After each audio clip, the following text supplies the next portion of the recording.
Hello friend, এসে গেছি ইতিহাস বিদ্যার্থী টিউটোরিয়াল চ্যানেলে। আজ আমি একাদশ শ্রেণীর একটা চতুর্থ অধ্যায়ের ইতিহাসের চতুর্থ অধ্যায়ের একটা কোশ্চেন নিয়ে আলোচনা করব। আলোচনা শুরু করার আগে বলে রাখি যে তোমরা যে নোটটা দেখতে পাচ্ছ চাইলে সেটা স্ক্রিনশট মেরে নিতে পারো এবং অবশ্যই চ্যানেলটা তোমরা সাবস্ক্রাইব করো, ভালো লাগলে লাইক শেয়ার কমেন্ট করো এবং নোটিফিকেশন বেলটা অন করে দিও। তাহলে কোশ্চেনটা কি? কোশ্চেনটা হচ্ছে সিসেরোর রাষ্ট্র দর্শন আলোচনা করো। তাহলে আমি বলে দিচ্ছি, বাকিটা তোমরা নোট থেকে দেখে নিও। প্রাচীন রোমান রাষ্ট্রনীতি ও আইন বিষয়ক চর্চায় বিশেষ কৃতিত্বের পরিচয় দিয়েছিলেন সে যুগের শ্রেষ্ঠ রোমান বাগ্মী ও চিন্তাবিদ মার্ক তুল্লি সিসেরো। তার রাষ্ট্রচিন্তা প্রাচীন গ্রিক দর্শনের দ্বারা, বিশেষ করে প্লেটো, অ্যারিস্টটল, পলিবিয়াস প্রমুখ রাষ্ট্রচিন্তার দ্বারা অনেকাংশে প্রভাবিত হয়েছে। সিসেরোর আবির্ভাবকালে রোমের রাজনৈতিক পরিস্থিতি অস্থির হয়ে উঠেছিল। অধিকার ও মর্যাদার দাবিতে প্যাট্রিসিয়ানদের সঙ্গে প্লেবিয়ানদের বিরোধ চলছিল। এই প্রেক্ষাপটে সিসেরো তার লেখনীর দ্বারা রোমে এক আদর্শ প্রজাতান্ত্রিক শাসন চালু করার কথা সকলের সামনে তুলে ধরেন। সিসেরোর রাষ্ট্রদর্শন হল যথা: এক, আইনবিধি। সিসেরোর রাষ্ট্রনৈতিক তত্ত্বের মূল বিষয় ছিল আইনবিধি। তিনি মূলত দুই প্রকার আইনের কথা বলেছেন: এক, প্রাকৃতিক আইন; দুই, রাষ্ট্রীয় আইন। তাহলে প্রাকৃতিক আইন কি? যে আইনবিধির সহায়তায় ঈশ্বর এই বিশ্বজগৎ শাসন করে চলেছেন তাই হলো প্রাকৃতিক আইন। এক কথায় প্রাকৃতিক জগতের সাধারণ নিয়মকানুনগুলিই হলো প্রাকৃতিক আইন। সিসেরোর মতে দৈব নির্দেশের থেকেই প্রাকৃতিক আইন পৃথিবীর সর্বত্র প্রকাশ পাচ্ছে, তাই প্রাকৃতিক আইন হলো সর্বজনীন। এই আইনের প্রতি ব্যক্তির চূড়ান্ত আনুগত্য তথা মান্য করার মানসিকতা থাকা উচিত। আর তারপরের আইনটা কি? রাষ্ট্রীয় আইন। রাষ্ট্রীয় আইনগুলি হলো মনুষ্য সৃষ্ট ব্যক্তি ও সমাজের কল্যাণের উদ্দেশ্যেই রাষ্ট্রীয় আইন প্রয়োগ করা হয়। তাই ব্যক্তির উচিত হলো প্রাকৃতিক আইনের পরই রাষ্ট্রীয় আইনের প্রতি আনুগত্য প্রদর্শন করা। সিসেরোর মতে প্রাকৃতিক আইনের চরিত্র উপলব্ধি করে রাষ্ট্রীয় আইন রচনা করলে রাষ্ট্রে কি হবে না? বিশৃঙ্খলা থাকবে না। পরেরটা কি? ন্যায়ের প্রতিষ্ঠা। প্লেটোর রিপাবলিকা গ্রন্থের আদর্শে প্রভাবিত হয়ে সিসেরো তার দি রিপাবলিকা গ্রন্থের অনেকটা অংশ জুড়ে ন্যায় ও ন্যায় বিচার সম্পর্কে আলোচনা করেছেন। তৎকালীন রোমান রাষ্ট্র পরিচালনার প্রয়োজনে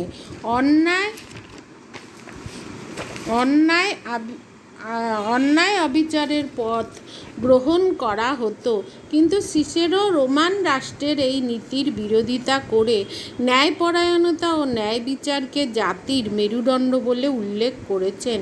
তার মতে ন্যায়নীতি হল প্রকৃতির দান। অধিকার ও ন্যায়নীতি প্রাকৃতিক আইনের অংশ, আবার মানুষও প্রকৃতির অংশ। সেই হিসাবেই মানুষ প্রাকৃতিক আইনের অধিকার ও ন্যায়নীতি সম্পর্কে সচেতন। ন্যায় বিচারের অভাবেই সমাজে নানা বিশৃঙ্খলা দেখা দেয়। ন্যায় বিচারের প্রতিষ্ঠান হলে কখনো কল্যাণকামী আইন প্রণয়ন ও সুসংহত সমাজের প্রতিষ্ঠা সম্ভব নয়। পরেরটা কি? আদর্শ রাষ্ট্র। সিসেরো তার দি রিপাবলিকা গ্রন্থে আদর্শ রাষ্ট্র ব্যবস্থার ধারণা দিয়েছেন। তবে প্লেটো যেমন ভাববাদী দৃষ্টিভঙ্গি নিয়ে আদর্শ রাষ্ট্রের ধারণা ব্যাখ্যা করেছেন, সিসেরো তা করেননি। সিসেরো বাস্তববাদী দৃষ্টিভঙ্গি নিয়ে তার আদর্শ রাষ্ট্রের ধারণা ব্যাখ্যা করেছেন। তার মতে একাকিত্ব, ভয়ভীতি, সন্ত্রাস প্রভৃতি থেকে মুক্তি পেতে মানুষের সহজাত ইচ্ছা এবং সামাজিক প্রবণতা থেকেই রাষ্ট্রের প্রতিষ্ঠা হয়েছিল। তাই রাষ্ট্র কোনোভাবেই কৃত্রিম প্রতিষ্ঠান নয়, এটি একটি প্রাকৃতিক প্রতিষ্ঠান। তিনি রাষ্ট্রকে একটি রেস পপুলি বা জনগণের সম্পত্তি বলে উল্লেখ করেছেন এবং সকলের কল্যাণের উদ্দেশ্যে রাষ্ট্রে সকলের অংশগ্রহণকে সমর্থন করেছেন। পরেরটা কি? সাম্য নীতি। তিনি তার রাষ্ট্র চিন্তায় সাম্যনীতিকে মানব জীবন ও রাষ্ট্রীয় জীবনের এক অপরিহার্য নৈতিক শর্ত বলে ঘোষণা করেছেন। তার মতে প্রাকৃতিক আইনেও সাম্যের নীতি বর্তমান। শিক্ষা, সংস্কৃতি, আর্থিক শক্তি, শারীরিক গঠন প্রভৃতি বিষয়ে মানুষে মানুষে পার্থক্য থাকলেও সকল মানুষই প্রকৃতিগতভাবে সমান, কিন্তু কোনো কোনো ক্ষেত্রে কিছু মানুষ সমাজে অসাম্য সৃষ্টি করে। এর ফলে প্রাকৃতিক আইনকেই অস্বীকার করা হয়। সামগ্রিকভাবেই জনগণের হাত থেকেই বা রাষ্ট্রের হাতে ক্ষমতা কেন্দ্রীভূত হয়। এজন্য কিছু মানুষ প্রভুত্ব করবে এবং কিছু মানুষ কৃতদাসের জীবনযাপন করবে। এই বিষয় সিসেরো সমর্থন করেননি। পরেরটা কি? সরকার। পূর্বতন চিন্তাবিদ পলিবিয়াসের অনুকরণে সিসেরো 3 প্রকার সরকারের উল্লেখ করেছেন: 1 রাজতন্ত্র, 2 অভিজাততন্ত্র, 3 গণতন্ত্র। অ্যারিস্টটলের মত অনুসরণ করে সিসেরো বলেছেন যে একজনের শাসন হলো রাজতন্ত্র, কয়েকজনের শাসন হলো অভিজাততন্ত্র এবং বহুজনের বা রাষ্ট্রের সকলের শাসন হলো গণতন্ত্র। তার মতে উক্ত যে কোনো সরকার যখন তখন দুর্নীতিগ্রস্ত হয়ে পড়তে পারে।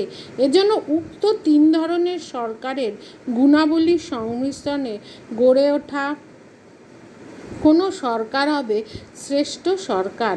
এইরূপ মিশ্র সরকার ন্যায়, সাম্য ও কল্যাণকামী আদর্শ গ্রহণে সক্ষম বলে সিসেরো মনে করতেন। তার মতে রোমান সংবিধান হলো মিশ্র সরকারের অন্যতম উদাহরণ। পরেরটা কি? বিশ্ব নাগরিকত্ব।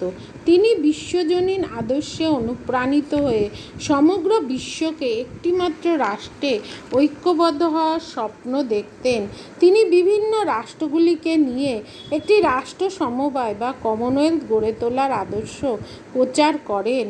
তার মতে সমগ্র বিশ্বজুড়ে একটিমাত্র রাষ্ট্র প্রতিষ্ঠিত হলে সকল মানুষ এই রাষ্ট্রের নাগরিকত্ব ভোগ করবে। এই রাষ্ট্রের ধনী দরিদ্র সকলেই আইনের কাছ থেকে সমান অধিকার লাভ করবে এবং সকলেই প্রাকৃতিক আইন মেনে চলবে। ফলে বিশ্ব নাগরিকের উদ্ভব ঘটবে। পরেরটা কি? জনকল্যাণ। তিনি জনকল্যাণমূলক রাষ্ট্র প্রতিষ্ঠার পক্ষে সওয়াল করেছেন। তার মতে আইনসঙ্গতভাবে গঠিত সমাজ সংগঠনের মূল লক্ষ্যই হওয়া উচিত সমাজের কল্যাণ সাধন করা। মানুষের নিজের কল্যাণের প্রয়োজনে বিবর্তনের পথ ধরে রাষ্ট্রের প্রতিষ্ঠা হয়েছিল। মানব কল্যাণের জন্য রাষ্ট্রে ন্যায়পরায়ণতা, সাম্য, প্রাকৃতিক আইন প্রভৃতি প্রতিষ্ঠা অত্যন্ত জরুরি। সমালোচনা। তার রাষ্ট্রচিন্তার এত অবদান সত্ত্বেও কেউ কেউ তার চিন্তাধারার সমালোচনা করেছেন। কেউ কেউ বলেছেন তার রাষ্ট্রচিন্তায় মৌলিকত্ব ও অবদান খুবই সামান্য। আবার স্যাবাইন বলেছেন তার রাষ্ট্রচিন্তায় মৌলিকত্ব কিছুই নেই। তিনি পলিবিয়াসের অনুকরণে রাষ্ট্রে 3 ধরনের শাসন ব্যবস্থার কথা বলেছেন, তাতে নতুনত্ব কিছুই নেই। ডানিং বলেছেন পুরনো রোমান নীতি ও পদ্ধতিগুলি ফিরিয়ে আনার বিষয়ে সিসেরোর উদ্দেশ্য মহৎ হলেও তৎকালীন রোমের অবস্থার পরিপ্রেক্ষিতে বাস্তবসম্মত ছিল না। এতৎসত্ত্বেও সমালোচনা সত্ত্বেও রাষ্ট্রচিন্তার ক্ষেত্রে তার অবদান অস্বীকার করা যায় না। ম্যাক্সের মতে তিনি রাষ্ট্রদর্শনের বিভিন্ন বিষয়গুলিকে অমরত্ব দান করেছিলেন, যা তার পূর্বসূরি রাষ্ট্রবিদগণ পারেননি। গেটেল বলেছেন সিসেরোর ন্যায় বিচার ও প্রাকৃতিক আইনের ধারণা রোমান আইন রচনায় গভীর প্রভাব বিস্তার করেছিল। তার রাষ্ট্র সমবায় বা কমনওয়েলথ গঠনের ধারণা বর্তমান কালে সম্মিলিত জাতিপুঞ্জ গঠনে সাহায্য করেছিল। এছাড়া তার প্রাকৃতিক আইনের ধারণা যে উচ্চতায় পৌঁছেছিল তার ফলেই পরবর্তীকালে রোমান আইনজীবী ও ধর্মযাজকগণ প্রাকৃতিক আইনের প্রতি আকৃষ্ট হয়েছিলেন। তিনি গ্রিসের প্রাকৃতিক আইনের ধারণাকে রোমের রাষ্ট্রনীতিতে প্রতিফলিত করেন। তিনি রোমান জাতিকে গ্রিক সভ্যতার আলোকে উদ্ভাসিত করে তাদের শ্রেষ্ঠ জাতি হিসাবে তুলে ধরতে চেয়েছিলেন। আজ আসি, দেখা হচ্ছে পরবর্তী ভিডিওতে।